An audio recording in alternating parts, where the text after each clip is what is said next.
Bonjour aux nouveaux et rebonjour à ceux qui sont de retour. Si vous souhaitez supporter la chaîne, vous pouvez souscrire à notre Patreon pour avoir accès au code source des séries et des projets à venir. Vous pouvez aussi rejoindre notre Discord qui est public. Si vous êtes intéressé par les jeux vidéo, vous pouvez souscrire à ma deuxième chaîne. Autrement, like, comment, subscribe pour booster l'algo de la chaîne. Tous les liens sont dans la description. Bon visionnage. Et nous sommes de retour pour l'épisode 20 de notre série sur Discord.js. Alors cette vidéo et la vidéo précédente auront été très longs, ça prend quand même pas mal de temps à faire. Donc on va directement se lancer dedans. Aujourd'hui on va modifier la commande help et on va rajouter des informations supplémentaires sur nos différentes commandes. Alors, à partir d'aujourd'hui, on va aussi ouvrir nos différents fichiers avec les raccourcis de VS Code. Ouvrir et fermer l'explorateur ici, donc CTRL B pour ouvrir, fermer. Et CTRL P pour chercher un fichier. On va ouvrir help. On va ouvrir ping, on va ouvrir commande utile, message create et interaction create. Ce sera les 5 fichiers qu'on va utiliser aujourd'hui. Alors évidemment, il y aura aussi toutes les commandes à ouvrir, mais ça on le fera à la fin. Alors on va commencer par rajouter des informations sur la commande ping. Qu'est-ce qu'on veut rajouter sur la commande ping? Eh bien ça va être très simple. On va rajouter 3 choses supplémentaires. On va rajouter un owner only, qui sera un booléen. On va rajouter un usage qui va indiquer comment la commande devra être utilisée, et on va indiquer aussi des exemples qui sera dans un array de chaînes de caractères. Qui permettra d'indiquer à la personne comment utiliser la commande et aussi différents exemples. C'est ça que la commande help sert, au final c'est simplement pour savoir comment une commande fonctionne. Donc tout ça on va l'utiliser dans notre help. Donc ici, on va retourner sur notre help et je vais vous montrer ce que moi je fais en général pour les commandes help. C'est assez simple. Je fais un embed pour la liste des commandes, avec les catégories, etc. Et ensuite, pour donner des informations sur une commande spécifique, je fais un bloc de code. Donc ici, tout ça, là, on va l'enlever. Et ce qu'on va faire, c'est qu'on va rajouter... Alors, ça, je vais quand même le garder, le permission requis. Non, vous savez quoi, OSEF. On va tout enlever. Voilà. Et là, je vais mettre return message.channel.send. Et on va mettre donc toutes nos infos ici. Et donc là, on va avoir besoin de mettre dans un premier temps le bloc de code. Donc on va mettre 3 backticks qui vont être échappés, comme ceci. On va les mettre aussi à la fin. Comme ça, on a ici notre bloc de code. Le bloc de code qu'on va utiliser, ce sera le makefile. Alors ici, vous savez savoir que lorsque vous faites un bloc de code sur Discord, vous pouvez mettre le langage qui va être utilisé, donc ça peut être JavaScript, ça peut être TypeScript, sauf que moi le format que j'utilise c'est Makefile, parce que lorsque vous mettez en fait des doubles points ou un caractère spécifique, vous pouvez changer la couleur de votre texte en bleu. Donc c'est ce qu'on va faire ici. Donc là ce que je vais faire, c'est que dans un premier temps, on va mettre help, ensuite on va mettre le nom de la commande, donc ici on va mettre, alors on peut mettre des expressions comme ceci, puisqu'on a mis ici notre backtick. On est à l'intérieur d'un gros backtick en gros. Ici on va mettre command.name. Ensuite on va utiliser le owner only. Donc on va mettre command.owner only. Donc si ça c'est true, eh bien on va mettre un petit message. Alors je vais sortir, je vais mettre ici des apostrophes. On va mettre slash le point d'exclamation et on va mettre un backslash pour les admins du bot uniquement. Et du bot uniquement. Et après on met la même chose qu'on a mis de l'autre côté. Voilà. Et si jamais le command.owner only est sur false, alors on met rien du tout. Voilà, ça c'est le plus simple. Ensuite on va renvoyer la description. Alors j'avais dit dans la vidéo précédente que si jamais la commande était un contexte menu, enfin une commande qui est de type contexte menu, eh bien on n'a pas de description. Donc ce qu'on va devoir faire, c'est créer un objet qui va être manuel, et on va l'appeler contexte description, afin de pouvoir ajouter une description à ces commandes-là, parce qu'elles n'en ont pas de base en fait. Donc ici, la seule commande qui est en contexte pour le moment, c'est user-info, et on va mettre donc renvoi des informations sur l'utilisateur. On va mettre utilisateur, et donc ça après, on va l'utiliser sur notre description. Donc on va vérifier ici si commande description existe. Si ça existe, on va mettre simplement la description. Et si ça n'existe pas, alors on va accéder à contexte description. Et on va mettre ici Donc avec des backticks, on va mettre command.name. Voilà, comme ça, si jamais il y a une description, bah, ça va la prendre, et s'il n'y en a pas, bah, ça va accéder à notre objet qu'on a mis ici avec le nom de la commande qui est spécifié. Voilà, et après, on va mettre utilisation et exemple. Donc on va commencer par mettre ici préfixe, pour indiquer qu'il va falloir utiliser le préfixe, mais on peut aussi utiliser des slash command, ça il faudra le spécifier, mais on le spécifiera après. Et on va mettre donc commande.usage. Et en dessous, on va récupérer tous nos exemples, donc on va mettre ici commande.exemple, donc c'est un A, .join, et ici on va simplement les séparer avec des barres, et on va à chaque fois rajouter le préfixe. Préfixe. Comme ceci. Voilà. On va mettre des backticks. Et ce qui va se passer, c'est que lorsque vous allez avoir une commande et qu'il va y avoir un exemple, eh bien, enfin qu'il y aura plusieurs exemples, ça va à chaque fois rajouter le préfixe. Autrement, si vous ne mettez pas préfixe ici, ça ne va pas le rajouter. Ça, c'est pour les exemples.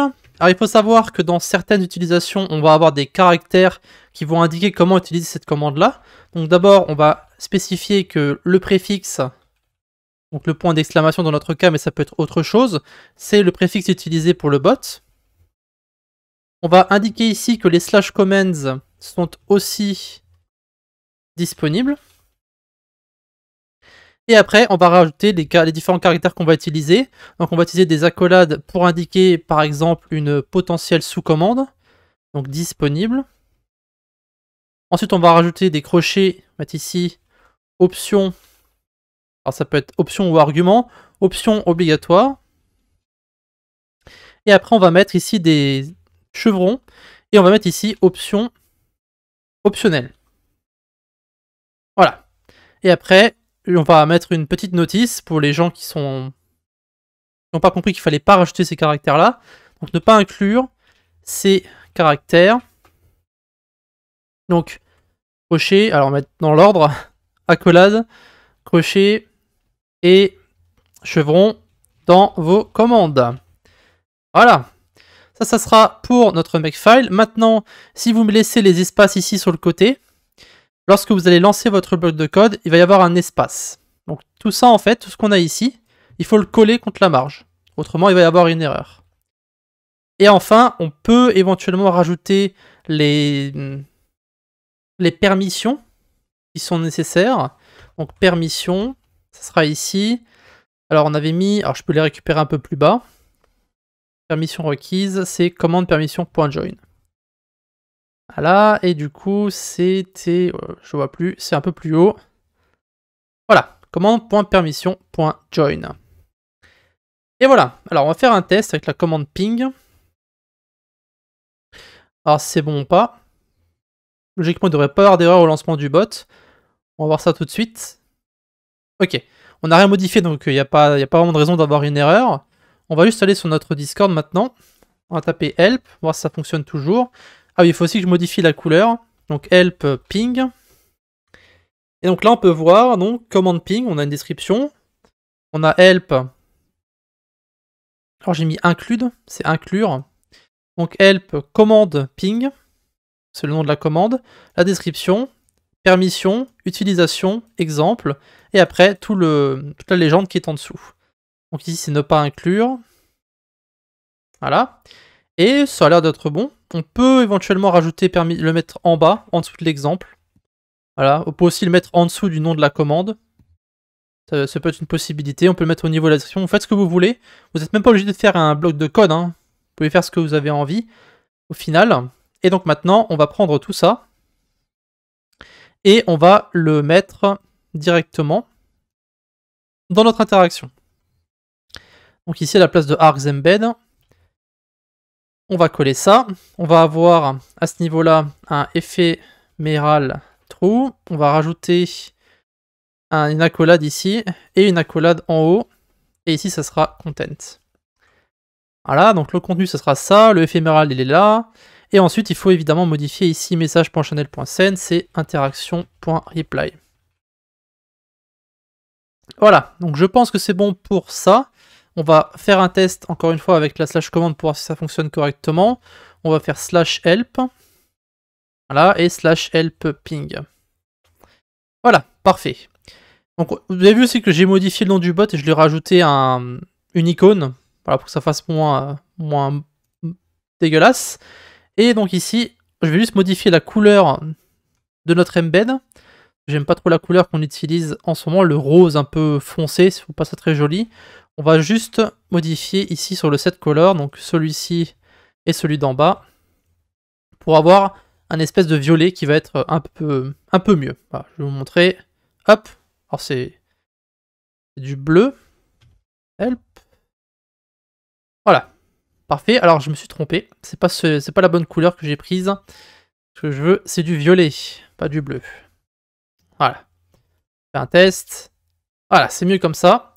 Et du coup, maintenant, eh bien, il reste plus qu'à modifier toutes les commandes pour avoir le usage à chaque fois et le owner only. Mais pour ça, il faut d'abord faire les vérifications dans notre handler. Donc on va aller dans le handler ici et on va rajouter en dessous de permission, on va rajouter 3 en plus. Alors la seule raison pour laquelle je fais ça, c'est pour les gens qui vont créer des commandes dans le futur et qui vont pas rajouter ces informations sur leurs commandes. C'est un peu quelque chose que je rajoute uniquement pour la série, mais qui n'est pas nécessaire si vous avez si vous réfléchissez un petit peu. Donc owner only égale undefined. On va mettre ici commande non chargée, on va mettre indiquer si la commande est owner only. Voilà, ça c'est uniquement pour vous, hein. C'est juste pour vous empêcher de vous tromper lorsque vous allez créer une commande. Ça c'est toutes les informations qu'on doit mettre sur notre commande. Et après on a usage ici. Alors il me semble que j'ai fait une faute quelque part, non. Usage, donc commande non chargée, ajouter ajouter une utilisation. On va mettre usage à votre commande et ensuite on va mettre ici exemple. Ajouter des exemples. Donc exemple là c'est avec un A, hein, juste pour indiquer que c'est comme ça qu'il faut le mettre dans la commande, à votre commande. Et après, il faut faire aussi une vérification pour le owner only.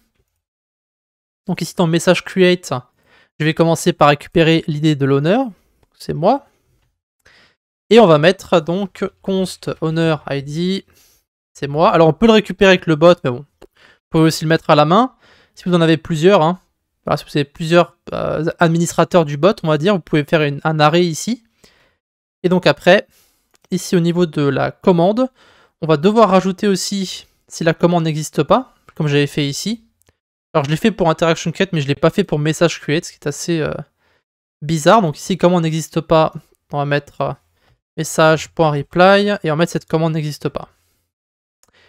Ok. Et maintenant, on va faire une vérification. Donc if command.owner only. Donc si c'est true, alors on va vérifier l'idée de la personne. Donc if message.author.id n'est pas égal à owner id, alors on return message.reply et on va mettre la seule personne pouvant taper cette commande et l'owner du bot. Voilà. Et là, je vais mettre le backslash, hop.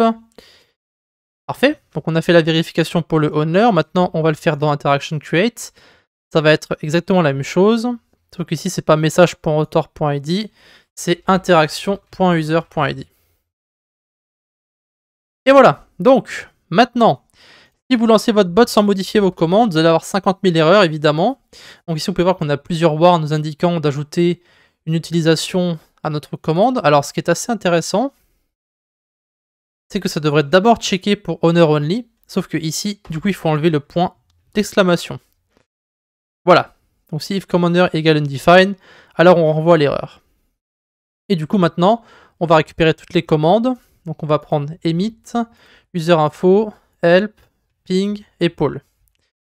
Alors je vais copier ce que j'ai mis ici. Alors c'est la commande ping, on va aussi modifier les permissions et la description pendant qu'on modifie les commandes, hein, on va tout faire en même temps.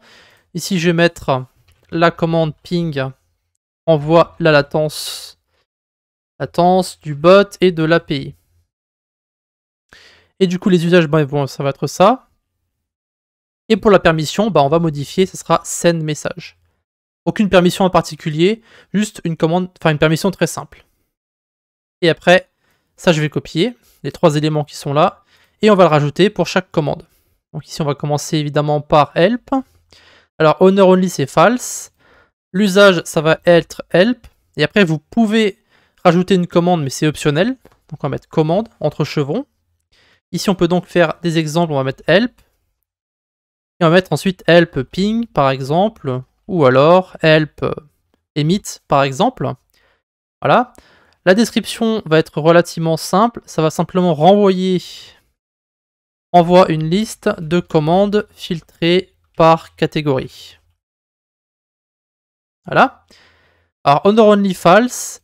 Permission, ça sera comme pour ping, ça va être send message. La catégorie, elle est bonne. Owner only false. Usage help command, ça c'est bon. Description, c'est bon aussi. Ok.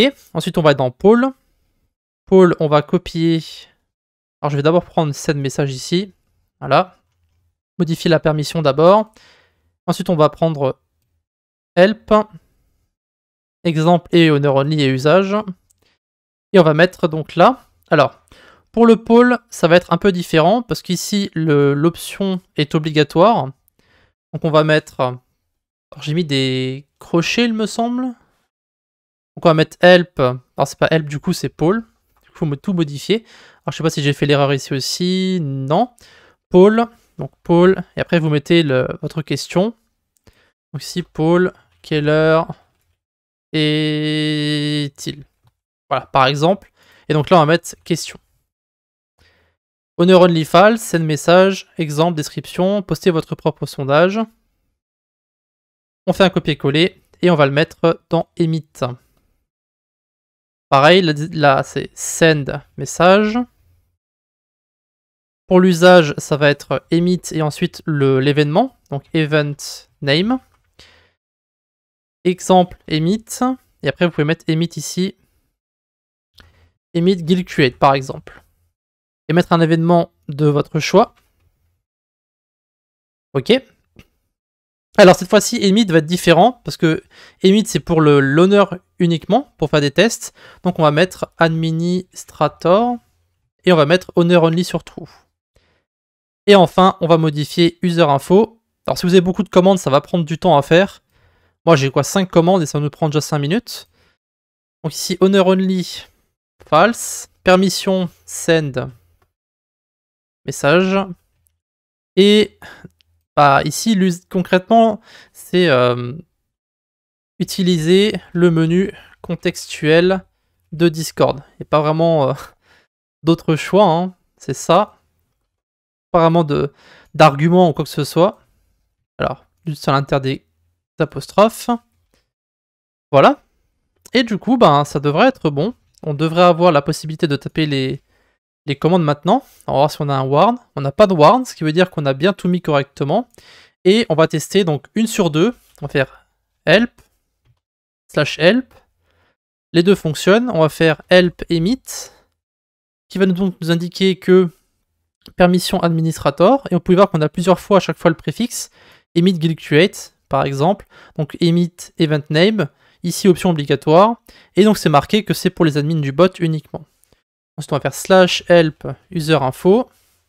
Ici, vous pouvez voir que même si la commande n'a pas de description, eh bien, on va utiliser celle qu'on a mis dans notre help. Donc, celle que nous avons ici. D'accord? Pendant que j'y suis, je vais aussi modifier le nom du dossier. Je vais l'appeler contexte. Et du coup, on va modifier ici la catégorie. Alors, est-ce que je peux mettre contextuel? Je vais mettre contextuel. Contextuel. Comme ça, pour indiquer que ça, ce sont les commandes contextuelles. Voilà, parfait. Alors, je vais relancer le bot. On peut refaire un test rapidement. Je vais faire help. Cette fois-ci, on va faire help sur user info, du coup. Voilà, donc ici, on renvoie les informations sur l'utilisateur, send message, utiliser le menu contextuel de Discord. Donc, si on fait help, du coup, ça aurait dû modifier. Donc, on a bien contextuel ici. Ensuite, /help help. Voilà. Ensuite, helping. Et /help Paul. Paul, postez votre propre sondage, commande ping, etc., etc. Et voilà, donc on a bien modifié notre commande ping, on a rajouté les différentes utilisations, les différents exemples, et du coup maintenant, on peut passer à la suite.